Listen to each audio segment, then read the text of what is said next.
மக்களே, இன்னைக்கு என்னோட ஸ்டைல்ல மல்லி பொங்கல் ரெசிபி எப்படி செய்யுதுன்னு பார்க்கலாமா?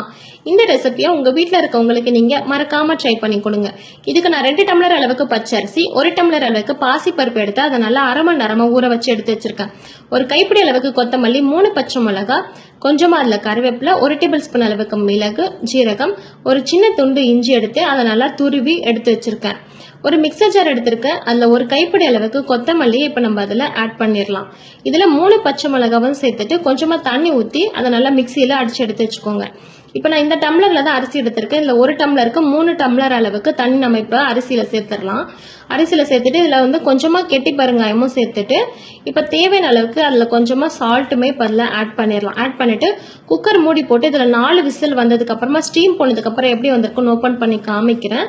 நான் வந்து இதில் உங்களுக்கு கிளறி கொடுத்து காமிக்கிறேன் எப்படி வந்திருக்குன்னு. இது நல்லா வந்து கொலைய வெந்து வந்திருக்கு. இப்போ ஒரு சின்ன தாளிப்பு கொடுத்துடலாம்.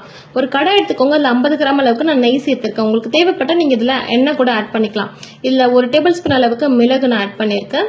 இதில் 1 டேபிள் ஸ்பூன் அளவுக்கு ஜீரகம் ஆட் பண்ணிக்கோங்க. ஒரு 10 முந்திரி எடுத்து நறுக்கி வச்சிருக்கேன், அதையும் சேர்த்துக்கிறேன். இப்போ நான் துருவனை இஞ்சி சேர்த்துருக்கேன்.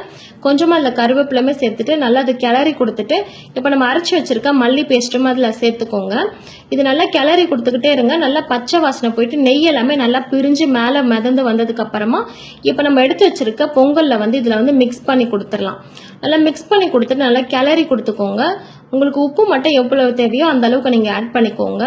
இதை நாங்கள் வந்து ட்ரை பண்ணியிருக்கோம். கண்டிப்பாக இது வேறு லெவலில் வந்திருக்கு. உங்கள் வீட்டில் இருக்கவங்களுக்கு மறக்காமல் இந்த ரெசிபியை நீங்கள் வந்து ட்ரை பண்ணி கொடுங்க. ட்ரை பண்ணிவிட்டு இது எப்படி வந்திருக்குன்னு எனக்கு கமெண்ட்டில் சொல்லுங்கள். நான் இந்த சட்னியோடு தான் சர்வ் பண்ணியிருக்கேன். அதே போல் என்னோட வீடியோக்கு நீங்கள் மறக்காமல் லைக் பண்ணுங்கள், சப்போர்ட் பண்ணுங்கள் அண்ட் சப்ஸ்கிரைப் பண்ணுங்கள். என்னோட வீடியோஸ் வேறு ஏதாவது உங்களுக்கு ரெசிபி தேவைப்பட்டாலும் எனக்கு ஷேர் பண்ணுங்கள் மக்களே. தேங்க்யூ.